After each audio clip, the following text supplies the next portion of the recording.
that you don't call another human being Your Highness. You're complaining about your hard life, and you're so privileged. It's just so weird. It's ridiculous. Wasn't there some speculation that she was on Epstein's yacht at one point in time? There was like photos with her and Prince Andrew way back in the day when she was like in her early 20s. She is a malignant narcissist who cannot get enough of herself while she simultaneously plays the victim. My castle's too small. Yeah. The queen was mean to me. They won't let me call myself Her Royal Highness anymore, but I'm gonna put it all over my stationery and on the gifts that I give to my friends.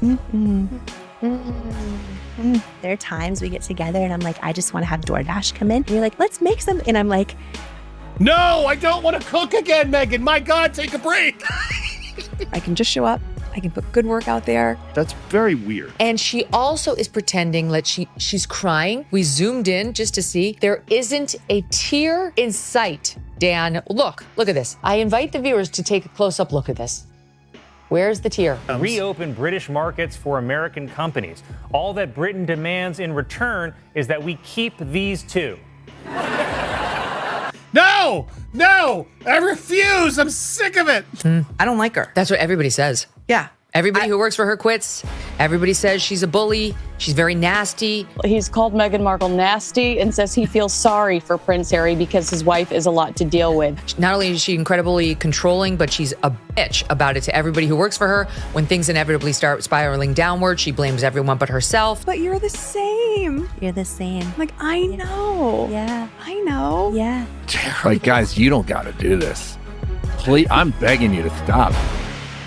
Joe Rogan didn't just throw shade, he ignited a firestorm. During a recent episode of the Joe Rogan Experience, the world's most downloaded podcaster took a brutal jab at Meghan Markle, casually referring to her as the dumbest Duchess. It was quick, off the cuff, but the reaction, instant and explosive. The clip ripped through social media like wildfire, racking up millions of views, stitches, and duets. And while Rogan laughed it off in real time, sources say Meghan Markle was absolutely fuming behind the scenes.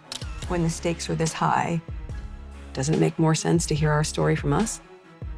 Oh, shut up. What do you mean the stakes are this high? Who do you think you are?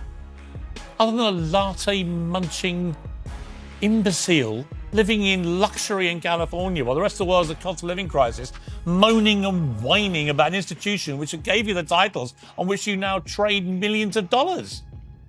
What are you talking about? What stakes? This wasn't just another offhand celebrity roast. This hit different, because this time, Meghan's team might actually be preparing to respond. According to whispers coming out of Montecito, Meghan was not expecting this level of public mockery right as she's been trying to rehab her image. And now, her reps are allegedly discussing next steps. The words legal counsel have even been floated in some circles. Why? Because while Meghan's been endlessly criticized in tabloids and online forums before, it's rare for someone as high profile and as unfiltered as Rogan to go this far in front of that many people. Millions heard it. Millions laughed. And Meghan apparently didn't find it funny at all. And here's where it gets really messy. This viral moment didn't just trend because of what was said. It trended because of who said it. Joe Rogan isn't some anonymous internet troll. He's arguably the most influential voice in podcasting, with fans that span every demographic. His platform is a cultural megaphone. So when he drops a line like that, calling Meghan Markle the dumbest Duchess, it lands hard. Not just with his audience, but with her critics, her fans, and maybe most of all, with Meghan herself. But they're not supposed to make any money off of being a member of the royal family, and yet they've trademarked apparently sort of their brand, Duke and Duchess of Sussex, and they're not allowed to make any money off of the royal family. So they're given allotments, allowances, living expenses. How much? It's a significant amount. And let's be honest, this might have been the last thing she needed right now, because just days before this jab aired, Meghan had launched her so-called raw, makeup-free podcast appearance in what many believed was a desperate move to shift the narrative. She wanted authenticity. She wanted sympathy. What she got instead was a new nickname from Joe Rogan that may stick longer than any of her carefully branded talking points. And that's just the beginning. Behind palace gates or not, the one thing Meghan Markle has never lacked is a team. PR experts, legal consultants, image strategists, every move is calculated. But according to insiders this time, they were caught off guard. Multiple outlets are reporting that Meghan's inner circle was blindsided by Rogan's insult, and the behind-the-scenes response has been anything but calm. Allegedly, high-level conversations are already underway about whether to issue a formal statement, push back quietly through media allies, or even escalate legally. And while Meghan's camp hasn't gone public yet, the language being tossed around in private reportedly includes words like defamation, malicious intent, and character assassination. It's not just that Rogan insulted her, it's when and how he did it. Meghan has been in overdrive lately trying to reset her public persona. After months of relative silence, she recently re-emerged in a carefully staged podcast appearance with Jamie Kern-Lima. No makeup, casual outfit, heartfelt stories. She was clearly trying to recast herself as the real Meghan, not the Duchess, not the brand, just a woman, a wife, and a mother. But with one careless insult, Rogan cut straight through the rebranding attempt, and the internet seemed to side with him. What's worse? It's tending to the soil. It's the foundation. It's what everything is going to grow out of. She really murdered that metaphor, didn't she? It went on and on and on. And this is one of the things that I think she hasn't quite grasped, is that if you raise an idea, just raise it really crisply. She just goes on. This isn't just about damage control, it's about precedent. Because Meghan's team knows exactly what this moment could trigger. If someone as mainstream as Rogan can mock her that blatantly, what's to stop other high-profile names from piling on next? It sets a tone, one that might embolden other critics, influencers, even comedians to take similar jabs. And for someone whose entire brand is now tied to relatability, empathy, and social awareness, that's a serious threat. There's also the risk of appearing too sensitive. If Meghan lashes out publicly, she risks looking like she can't take a joke. But if she stays silent, it might read as weakness, or worse, confirmation. That's the PR nightmare. She's trapped between fighting back and feeding the fire. And as one Hollywood publicist reportedly put it, if she doesn't play this perfectly, it could unravel everything she's trying to rebuild. And let's not forget, Meghan's trying to re-enter the public arena with new projects, a lifestyle brand, and fresh media deals. If the vibe around her turns toxic again, those deals, they could be in trouble. Joe Rogan's words didn't just sting. They might have struck a pressure point Meghan's team hoped no one would touch. The irony? Meghan was supposed to be having a moment. Just days before the Rogan comment went viral, she stepped into the spotlight for what was billed as her rawest, most authentic interview ever. A sit-down on the Jamie Kern-Lima podcast. No makeup, no script. Just Meghan, in her words, unfiltered. It was positioned as a new chapter, one where the Duchess would finally shed the titles, the drama, the media frenzy, and just speak as herself. She was doing something on Instagram.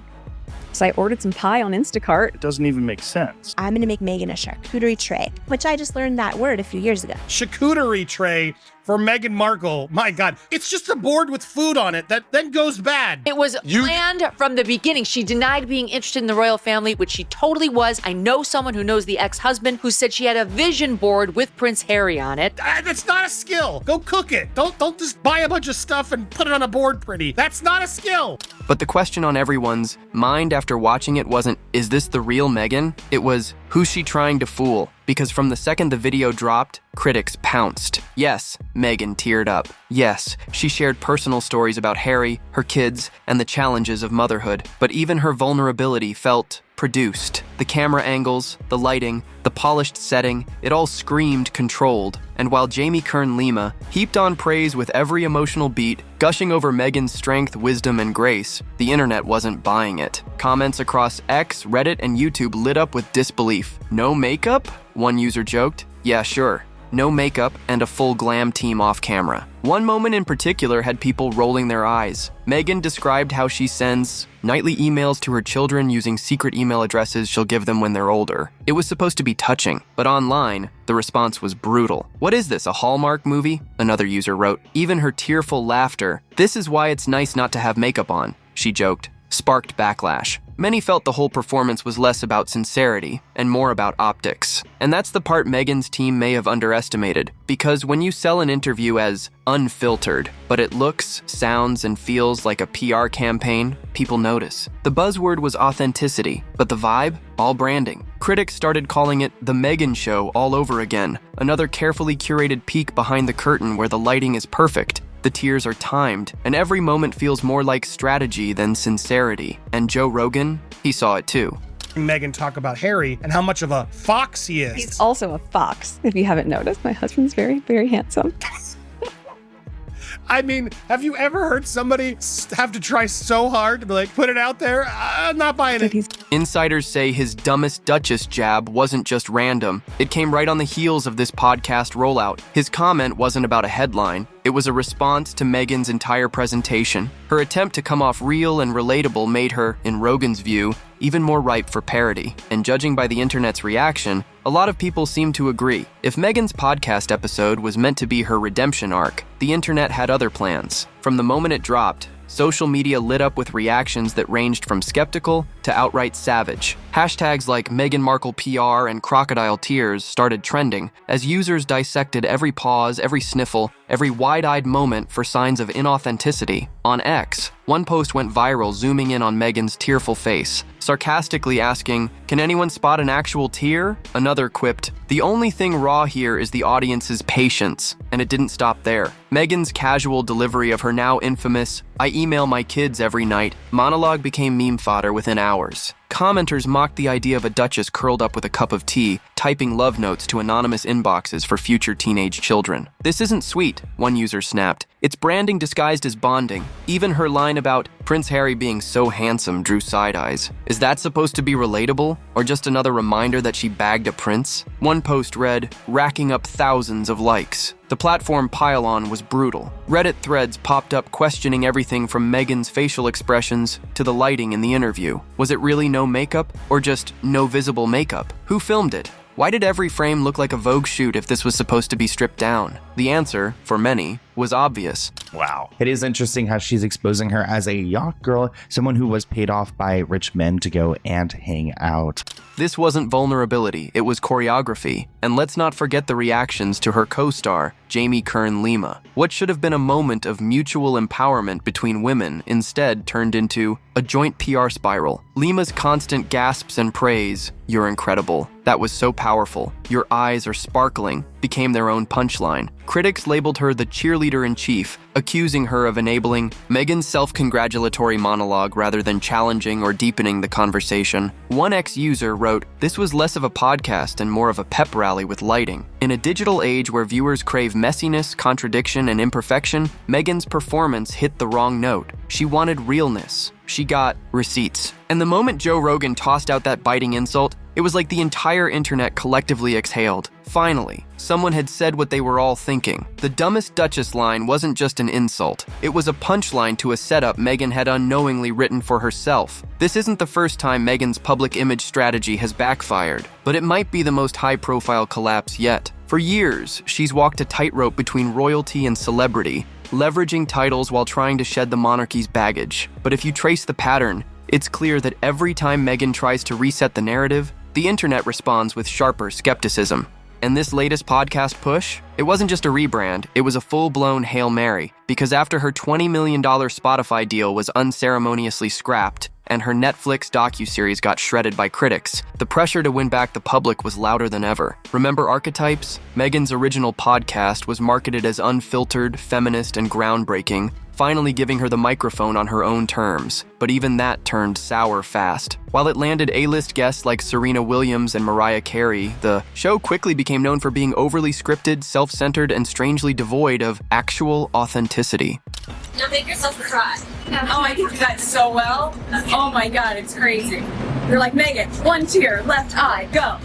Give me 3 seconds. You could do this with one small row for your kids for breakfast, genuinely, and it makes the morning a lot more fun. Listeners pointed out how Meghan's voice always sounded just a little too rehearsed. The stories, conveniently timed. The emotion, dialed to 11. And the overall tone, less curiosity, more coronation. And when Spotify quietly pulled the plug in 2023, there was no grand farewell, just silence. Industry insiders whispered that Meghan didn't deliver on what was promised, while critics labeled the show a self-congratulatory snooze fest. The final verdict, glossy but empty, a PR campaign in podcast clothing, which is why this latest attempt to present herself as a down-to-earth, emotionally raw mother of two came off as déjà vu. We've seen this movie before, and audiences were already rolling their eyes before Rogan dropped his now infamous insult. What's worse is that Meghan's brand strategy hasn't evolved, it's just shifted packaging. From royal renegade to Netflix narrator to no-makeup podcaster, every pivot seems engineered to provoke sympathy while keeping her in control of the narrative. And people are tired of it. The messaging always centers on how misunderstood she is, how hard she works, how much she's been through. But then reports surface showing she allegedly logs 1 hour of work per week, and the whole house of cards starts to wobble. So when Joe Rogan casually called her the dumbest Duchess, it wasn't just a jab, it was a release. The public was already annoyed, already suspicious, already exhausted by the emotional gymnastics. His comment, rude as it may have been, said out loud what many were thinking but hadn't dared post. And now Meghan's left facing a brutal question. Can she still control her own story, or has the audience finally tuned her out? This wasn't Joe Rogan's first dig, and it almost certainly won't be his last. Because when it comes to Meghan Markle, Rogan's pattern is clear. He doesn't respect the act, and he's not afraid to say so. Long before the dumbest Duchess comment blew up, Rogan had already mocked Meghan on multiple occasions, often lumping her into conversations about celebrity narcissism, performative victimhood, and what he sees as the hollow shell of modern royalty. And his audience? They eat it up. Meghan isn't just a random punchline in Rogan's world. She's a symbol of everything he thinks is wrong with curated fame. But this most recent insult landed with a different kind of punch. It wasn't said during some half-buried side conversation. It was deliberate, targeted, and timed, coming right on the heels of Meghan's podcast PR Blitz. Whether Rogan planned it or just went off instinct, the effect was devastating. The internet exploded, the headlines followed, and suddenly Meghan's carefully crafted vulnerability tour became the butt of the week's biggest joke. And the cruel irony? Rogan didn't even need to say more than 3 words. So why does he keep going there? Part of it is simple. Meghan is polarizing. She's famous, she's controversial, and no matter what she does, she sparks conversation. In the world of podcasting and viral sound bites, she's pure gold. But there's another layer here too, one that hits closer to the core. Rogan seems to see Meghan as emblematic of a deeper cultural shift, one where fame is earned not through talent or struggle, but through curated victimhood and algorithmic sympathy. And when someone like Meghan tries to frame herself as real while sitting on a multi-million-dollar Montecito estate, that's exactly the kind of contradiction Rogan loves to rip apart. And he's not alone. 40 minutes into the podcast, this little picture, quite a grainy picture, flashed up, which shows a basket of, homemade preserves with a card on it, HRH. Duchess of Sussex, Meghan. I find it a little bit cringe to give a gift to a close friend and sign it Her Royal Highness. Meghan Kelly, Dave Portnoy, Piers Morgan, and a rotating cast of social commentators have all taken their shots. What's different is that Rogan doesn't sound bitter or obsessed. He sounds amused, detached, like he's watching the whole Meghan saga unfold from the sidelines and can't help but laugh at the absurdity of it all. And that's what makes it sting even more. For Meghan, this isn't just criticism, it's mockery. Public, viral, mainstream mockery. Because let's be honest, when a comedian goes after you, you can brush it off. When a political pundit critiques you, you can spin it.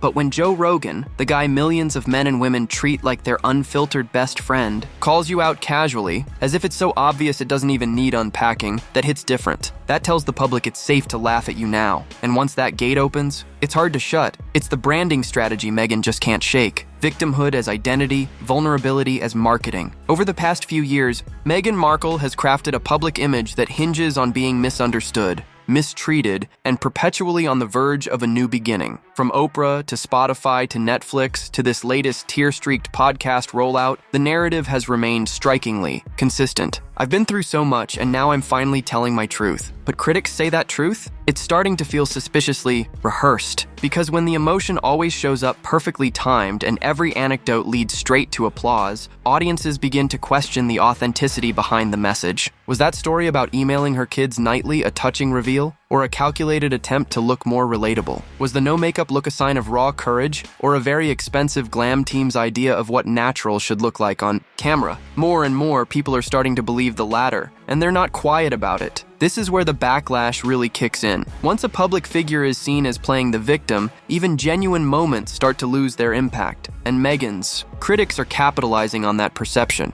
They argue that every time she opens up about her struggles, it's less about sharing pain and more about bolstering the brand, whether that's selling a lifestyle label, promoting a podcast, or paving the way for another multi-million-dollar media deal. The vulnerability they claim is a means to an end. The problem? The audience is growing wise to it. Online forums are full of breakdowns and timelines showing how Meghan's emotional moments always align with upcoming launches or media appearances. One Reddit thread pointed out that every time public opinion dips, Meghan suddenly reemerges with a fresh confession and a soft-filtered close-up. It's like clockwork. one user wrote. She doesn't do interviews, she does damage control. And Joe Rogan's comment, mean-spirited as it may seem, cut right through that pattern. By calling her the dumbest Duchess, he didn't just question her intelligence. He mocked the entire performance. He stripped away the sympathy, the spin, the calculated softness, and held up a mirror to what many see as a manipulative media strategy. And now, with that single phrase,